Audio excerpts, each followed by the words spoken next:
Hello again, everybody. Welcome to another episode of RV Business Capitol Talk, sponsored by Dicor Products. I'm Rick Kessler. With me, as always, is Sherm Goldenberg, and we're with RV Business. And joining the two of us today is Brian Wilkins. Brian, of course, is the president of Wilkins RV, up to, I believe, 7 locations now in Central New York. Congratulations on that. Thank you. Let's start off with the most recent location, and that's a little bit unusual. It's not necessarily a sticks and bricks dealership, but it's Campers Village. Tell us about that. So Campers Village is part of a traditional brick and mortar dealership. So that came to us as part of the Great Outdoors acquisition that we did last fall. And the Campers Village part of it, it's a pretty neat concept. It's a concept that the previous owners had developed. Bill Clark and Jerry Fitzpatrick were the previous owners, and Jerry Fitzgerald, sorry, got that wrong. But so they developed the woods out behind their dealership and created a mock campground environment. So they carved out some roads with some side roads, put in some campsites, added some electric. There's a pond in there, a barn, a fireplace. So it just creates that the emotional environment that comes with camping. And we've got room out there to put approximately 40 RVs. So it just allows customers to walk through and see the RV in their environment. It's a great environment for the kids. You know, the kids can imagine what camping is going to be like a little bit better than seeing the vehicles in a traditional showroom. But that's just part of the dealership. Aside from that, the dealership's got a traditional showroom and traditional display lot, and we have 10 service bays there. Yeah. So when we bought Great Outdoors last fall, with the business environment the last couple of years, they hadn't used Campers Village, with inventory turning as quick as it was. The concept just didn't make sense.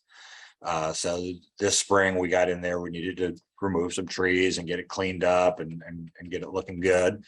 And we took this spring to do that. And then over the weekend, we had a grand opening event there to kind of kick it off. How'd that go? Went real good. It's just a cool environment. I think that the customers like it. I think that walking in and being able to shop in that manner it's different. In other words, your display coaches are in a camping atmosphere or in an outdoor atmosphere, right? Absolutely. Very interesting. Had you seen something like this before? We hadn't, and like I said, it was the previous owner's concept. They're the ones that developed it. But as we were buying the dealership, we saw it, we liked it, and thought we'd exercise it. Now, that's not going to be your new location for the Buffalo Bills tailgating? No, it won't be. Oh, I can imagine, though, you bring in customers through and like you just said, you put them in that atmosphere, they can't help but picture themselves camping in it.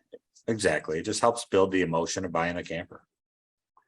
Looking at your bio here, Brian, I don't mean your personal one so much as a recent history of your dealership. You're growing. In other words, if you look at it going back to when your family started, your grandfather Started, 1936. It's speeding up expansion over the last 3-4 years. Yeah, we went from 2 stores to 4 stores in 2017, and then 4 to 7 here in the last 12 months. So yeah, it's a lot of it's over the last 5 years. And physically, New York State, by and large.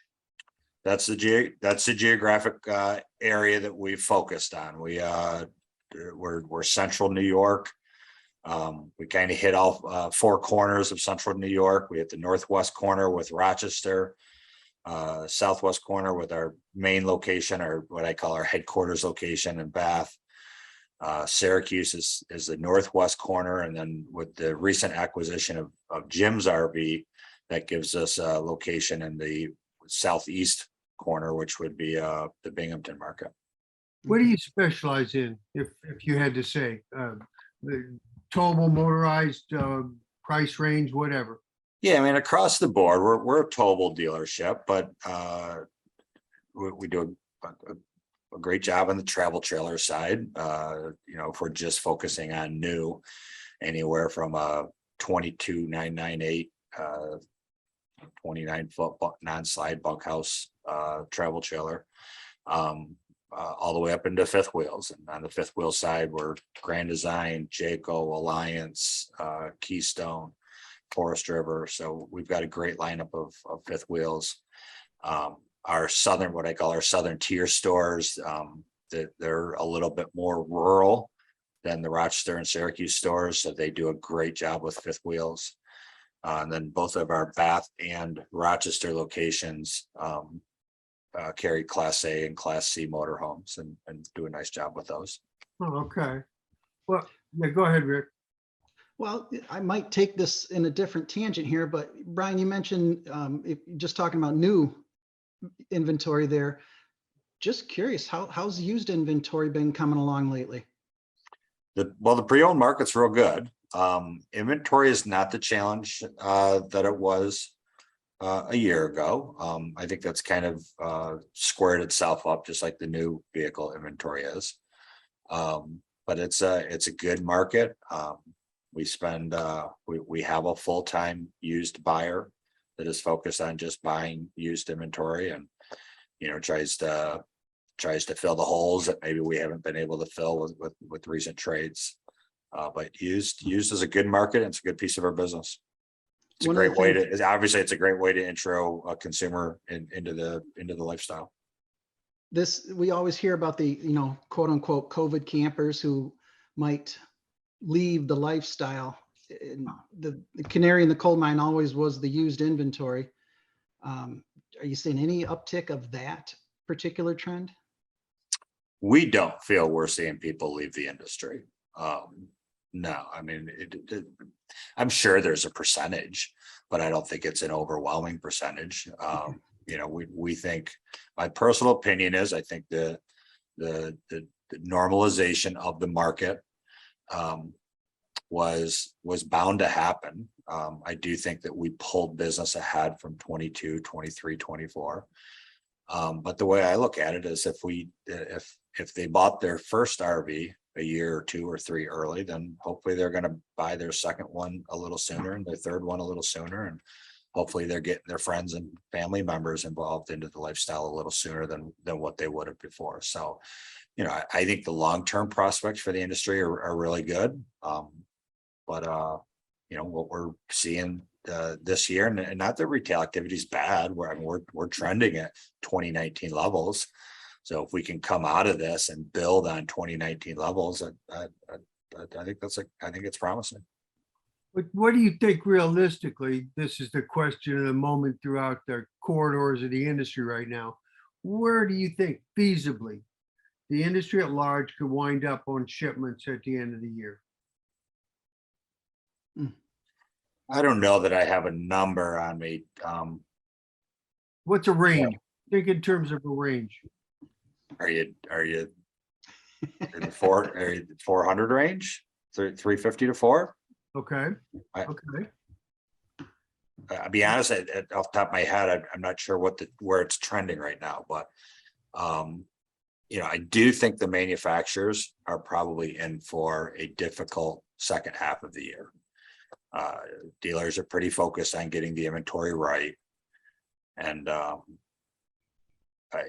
think there's a prevalent mindset of get the inventory right and then be in a position as we go into next spring where you're order one, sell one, order one, sell one, order one. And if we can find that right balance where retail is balanced with wholesale, or wholesale is balanced with retail, I think that's when we're all healthiest. So yeah. I think that's going to take the second half of 2022 to get there. I think as we go into 2023, we can be there. You subscribe to that, what seems to be listening to you, kind of a general theme right now, that it's a bubble, so to speak, as one guy calls it, but something that you could see over the top of into 2023. Yep, absolutely. Yeah, we set a number that we wanted to have our inventory at by the end of August. And we're very close to being there. And that's a level that we think is the right level for us going forward. So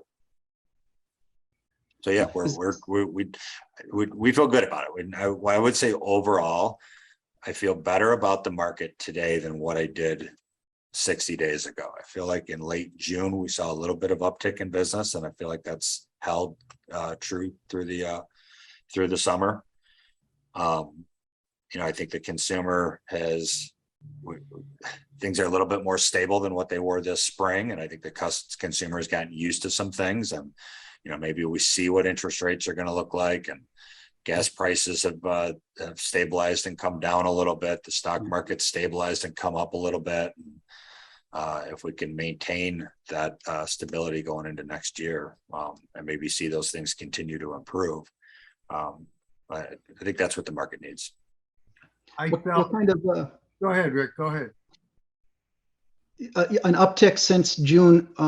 Can you describe the buyer for us? New, repeat, upgrading? Yeah, it's a mix of everything. I couldn't point at one. I think it's a mix of everything. Motorized is still stronger than the demand that's there. The stick and tin business got better. The entry level travel trailer business got better, I felt, as the summer went along. A lot of it's been adjusting price. As inventory normalized, the margin premium had to go away, and the price of our products had changed a lot since pre-COVID. And I think a lot of this was we've spent a lot of time this summer adjusting pricing and finding out what's the right price point that the consumer finds attractive, where the consumer will pull the trigger. So it's certainly been an adjustment year where you're trying to figure all that out. Well, that's about the best way to describe it. An adjustment year for everybody. Rick, I knew that we had the right guy for market analysis, because when he shifts gears into it, that's what he, as far as the media guys go, he's always been good at. And I appreciate the heck out of it. Brian, you got anything else, Rick? No, I don't think so. I think we've occupied his time plenty already. Well, thanks for having me, guys. I appreciate it. Yeah, thank you, Brian. You take care, man. You too.